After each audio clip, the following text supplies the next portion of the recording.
nagmamasid sa kalawakan ng buong sanlibutan na napupuno ng mga tao, sapagkat nakita nila na ang lahat ay patungo sa pagkabulid sa impyerno. Itinakda nila sa kanilang kawalang hanggan na ang pangalawang persona ay magiging tao upang tubusin ang sangkatauhan. Kaya't nang sumapit ang takdang sandali, sinugo nila si Anghel Gabriel sa ating mahal na Birhen. Magalak ka, napupuno ng grasya. Sumasa iyo ang Panginoon. Naguluhan si Maria at inisip niyang mabuti kung ano ang kahulugan ng ganoong pangungusap. Huwag kang matakot, Maria, sapagkat naging kalugod-lugod ka sa Diyos. Makinig ka, ikaw ay maglilihi at manganganak ng isang sanggol na lalaki, at siya'y papangalanan mong Jesus.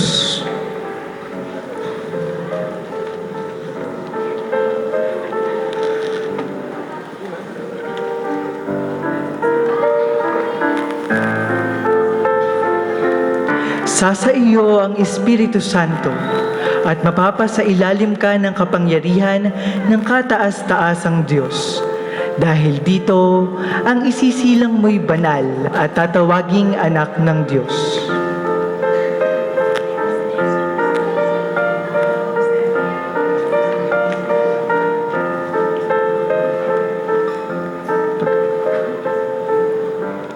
Maria ay nais niyang palihim na hiwalayan ito. Subalit, nagpakita ang anghel ng Diyos sa kanya sa panaginip.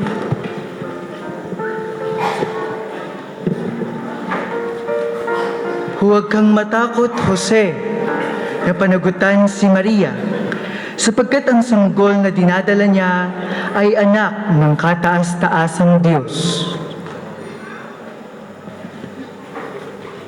At mula ng araw na iyon ay kinalimutan ni Jose ang binabalak niya at dinala niya sa kanyang bahay si Maria.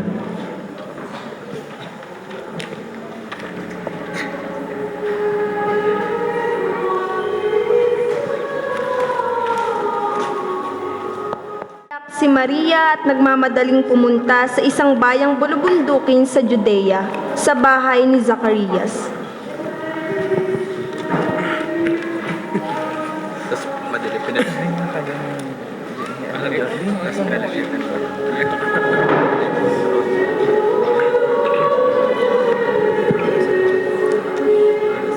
Magandang araw sa iyo, aking pinsan. Magandang araw din. Kamusta ka na? Mabuti naman. Bakit mo naisipan na bumisita ka sa amin? Dahil may nalaman akong balita mula sa anghel na nagdadalang tao ka raw. Pang ilang buwan mo nang nasa sinapupunan iyan. Ako ay nasa ika-6 na buwan na ng aking pagdadalang tao. Tama pala ang sinabi ng anghel sa akin tungkol sa iyo. Pinagpala ka sa mga babae at pinagpala din ang dinadala mo sa iyong sinapupunan. Sino ako upang dalawin ng ina ng aking Panginoon? Sapagkat pagkarinig ko sa iyong pagbati ay gumalaw sa tuwa ang sanggol sa aking sinapupunan. Mapalad ka sapagkat sumasampalataya ka na matutupad ang sinabi sa iyo ng Panginoon. Ang puso ko'y nagpupuri at nagagalak sa Panginoon na aking tagapagligtas.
Tumira si Maria kina Isabel ng may 3 buwan bago siya umuwi.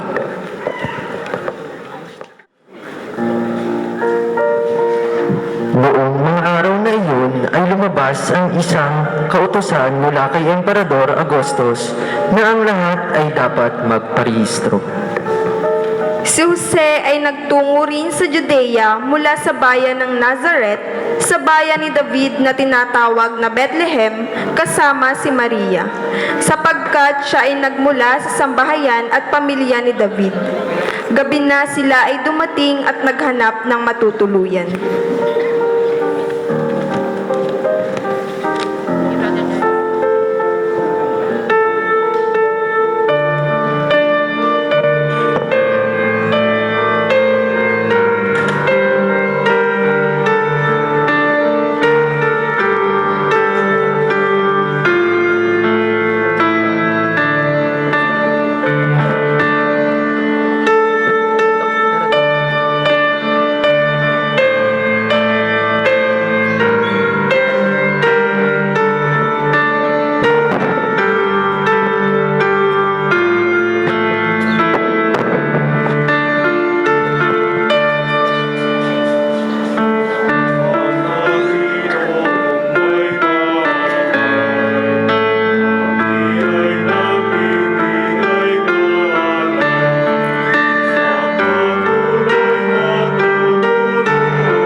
ay may mga na nagbabantay sa kanilang kawan sa gabi.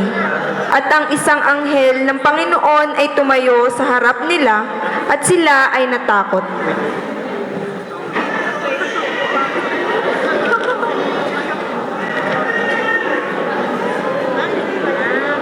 Ngunit sinabi ng anghel sa kanila, huwag kayong matakot, sapagkat ako ay nagdadala sa inyo ng mabuting balita ng kagalakan. Sa araw na ito ay ipinanganak sa inyo sa bayan ni David ang Mesiyas. Ito ang magiging tanda para sa inyo. Makikita ninyo ang isang bata na nababalot ng mga tela at nakahiga sa sabsaban. Kaya't nagmadali silang pumunta at nasumpungan sina Maria at Jose at ang bata na nakahiga sa sabsaban.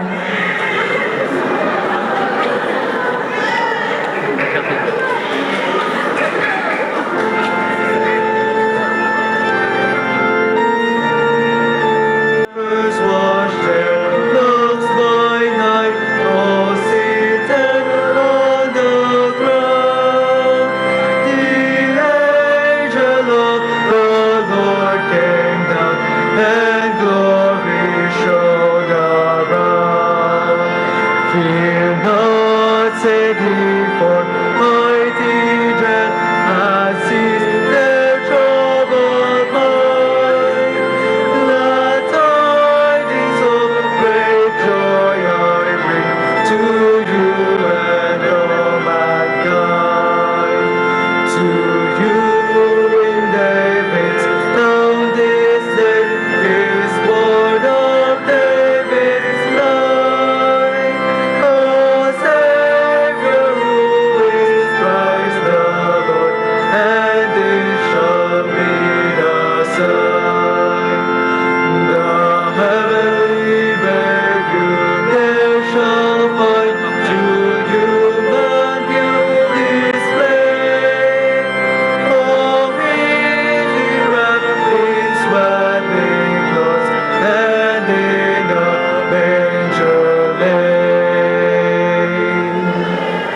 Pagkatapos ipanganak si Jesus sa Bethlehem ng Judea, dumating sa Jerusalem ang mga pantas mula sa silangan. Nakita nila sa pagsikat ng bituin hanggang sa tumigil ito sa kinaroroonan ng bata.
Pagpasok nila sa bahay, nakita nila ang bata kasama si Maria at lumuhod sila at nagbigay galang sa kanya.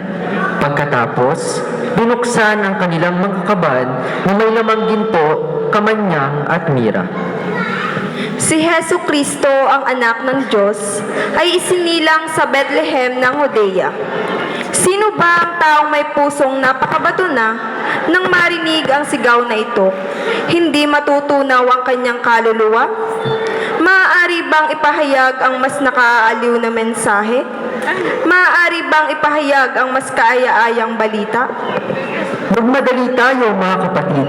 Sa sabsaban ng Panginoon, ihanda natin ang ating sarili sa kanyang biyaya para sa pagpupulong na ito upang kasama ng mga anghel ay umawit tayo sa Panginoon ng buong buhay at buong pag-uugali. Luwalhati sa Diyos sa langit at sa lupa at kapayapaan sa mga iniibig ng Diyos sa pamamagitan ng parehong Jesucristo na ating Panginoon na sumasa Kanya ang karangalan at kaluwalhatian magpakailanman.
Muli po ating palakpakan ng ating mga bata at kabataan mula sa St. John Bosco Oratory.